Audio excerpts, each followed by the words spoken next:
मुशीर खजाना शौकत तरीन साहब कहते हैं कि IMF से जो मामलात हैं वो तय पा गए हैं। रवां हफ्ते IMF से मुआहदा हो जाएगा। हुकूमत हर शोबे में बेहतरी के लिए इस्लाहात जारी रखे हुए है। पाकिस्तानी ताजरों के लिए तिजारती मौके भी पैदा कर रहे हैं और पाकिस्तानी तिजारती मरकज़ और जो ट्रांजिट के मंसूबे हैं उस पर भी कोशा है पाकिस्तान।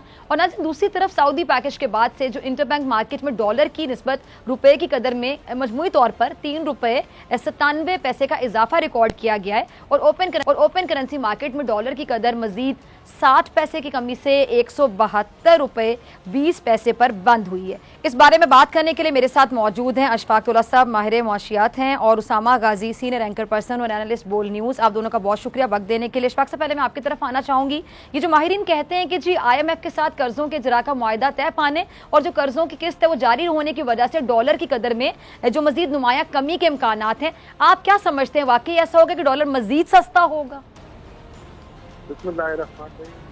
टेम्परेरी तो बिल्कुल बात है कि हो जाएगा, मगर लॉन्ग टर्म में जब तक आपकी सिचुएशन ट्रेड के बैलेंस की जो खराब है, और अगर आप कर्ज लेते रहेंगे, अगर IMF की आ जाती है और IMF की स्ट्रेंथ में आपको क्या खोना पड़ेगा, ये आप कर रहे हैं डॉलर को, और जिस तरीके से रूपी को स्टेबल करने के लिए की जा रही है, मैं नहीं समझता हूँ ये कोई बहुत बड़ा आपके लिए, बहुत लॉन्ग रन के लिए आपको ये फायदा पहुंचाएगा। बिकॉज IMF की जो कंडीशंस हैं, और अगर उसके हम चलते हैं, मेरे ख्याल मुशीर खजाना बेहतर समझते हैं पाकिस्तान की मईशत के, वो इस वक्त कप्तान है। मैं समझता हूँ ये बहुत कड़ी शराइत है कि आपको टैरिफ में इजाफा करना पड़ेगा, फाइनेंशियल स्टेबलाइजेशन करनी पड़ेगी। फाइनेंशियल स्टेबलाइजेशन का मतलब ये है आपको पेट्रोलियम दे। दूसरा वो जो उनकी कंडीशन में है वो ये है कि आपका जो इंटरेस्ट है, शराय सूद है, वो आपके अफराते दर से 2 ज्यादा होना चाहिए। तो अगर अफराते दर हमारा 8 से 9 फीसद है तो शराय सूद वो 11 है। फिल वक्त हमारा शराय सूद है 7.25%।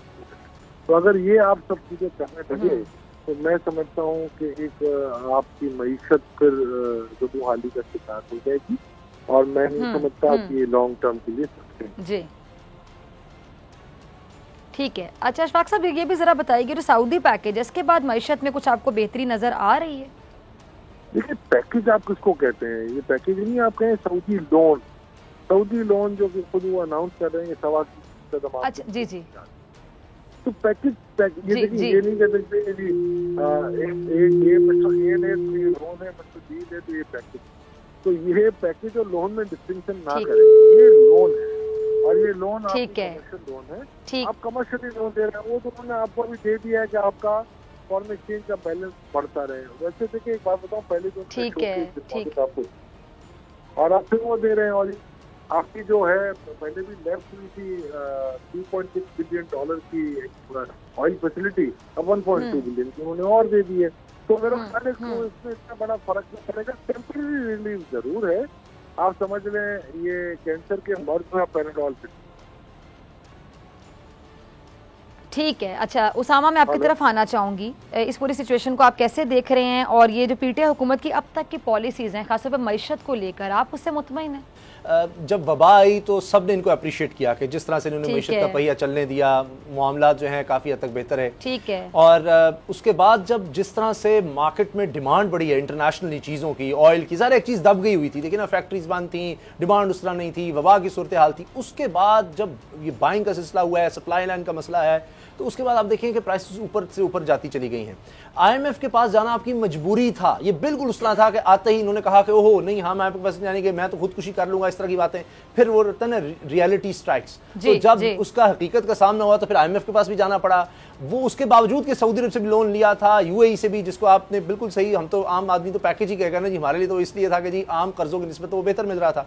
अब दोबारा हमें सऊदी अरब की तरफ जाना पड़ा है, और IMF के पास भी, IMF के पास सिर्फ ये नहीं है कि हमें $1 अरब मिलेगा, और डॉलर की जो आपने बात की वो यकीनन थोड़ा सा कम होगा और सस्टेन तब करेगा जब हमारी एक्सपोर्ट्स बढ़ेंगी। अब अब्दुल रज़ाक दाऊद साहब ने ये तो खुशखबरी सुना दी कि जी हमारी पिछले साल की निस्बत अक्टूबर में 17.5% ज्यादा एक्सपोर्ट्स हुई हैं और $2.471 अरब हुई हैं। लेकिन खुद वो कहते हैं कि $2.6 अरब हमारा टारगेट था, तो हम टारगेट को भी नहीं अचीव कर पा रहे। एक्सपोर्ट्स हमारी उस तरह नहीं बढ़ रही, इंपोर्ट्स में अभी भी फर्क है।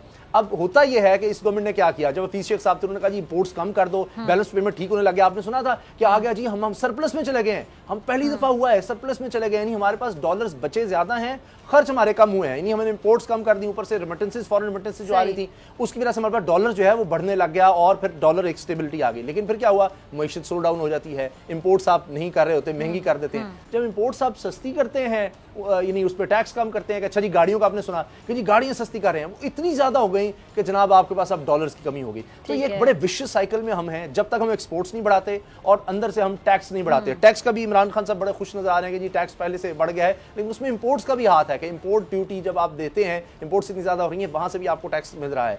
तो इस साइकिल से निकलना आसान नहीं है अनलेस कि हम अपनी एक्सपोर्ट्स को बढ़ाएं। अनफॉर्चुनेटली कोई ये नहीं हो सकता कि मैं कहूँ जी हम 1 महीने में 2-3 महीने में बढ़ा लेंगे।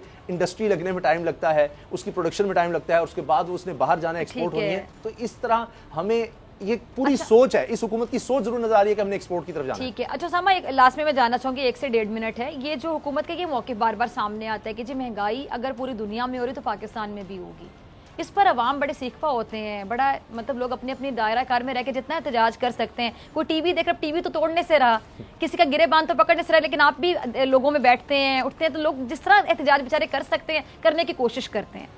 तो ये आपको इनका मौक़िफ़ सही लगता है? ये ऐसी है देखिए, क्योंकि जब बाहर महंगाई होती है तो साथ आपकी जो इनकम है वो भी बढ़ती है, आमदनी में भी इजाफा होता है, फिर वहां पे ये खामोश हो जाते हैं। ये ऐसे ही है जिस तरह एक इंसान उसको बहुत ज्यादा तकलीफ हो, मरीज है हॉस्पिटल में, और आप उसको जाकर कहें नहीं परेशान ना हो, देखो सारे तो हैं, सारे मरीज हैं, उसकी तकलीफ तो नहीं कम हो रही उससे, आपके उससे सबको लग रहा है या क्या हो रहा है, नहीं तुम ऐसे ही शोर कर रहे हो, देखो तुम्हारी हाथ बारी से बेहतर, उसकी जो तकलीफ है वो तो वही जानता है। तो जो गरीब आदमी है उसका तो गुजारा नहीं हो रहा। तनख्वाहदार आपने देखा कि तनख्वाहें को बढ़ गई हूँ, खुद कह रहे हैं कि जी लोगों की कीमतें खरीद भी बेहतर हो गई है।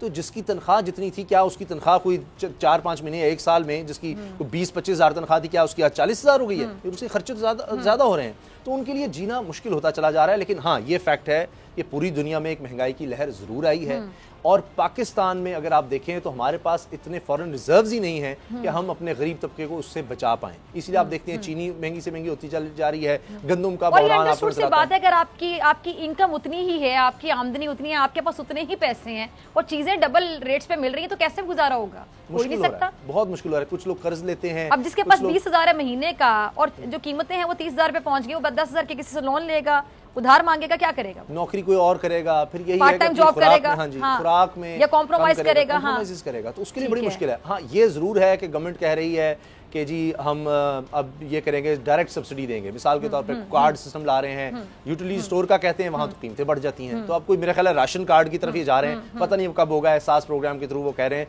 कहते जरूर है लेकिन अभी तक कुछ नजर नहीं आ रहा। ठीक है जी, दोनों मेहमानों का बहुत शुक्रिया। सब्सक्राइब करें और बेल दबाएं ताकि कोई खबर रह न जाए।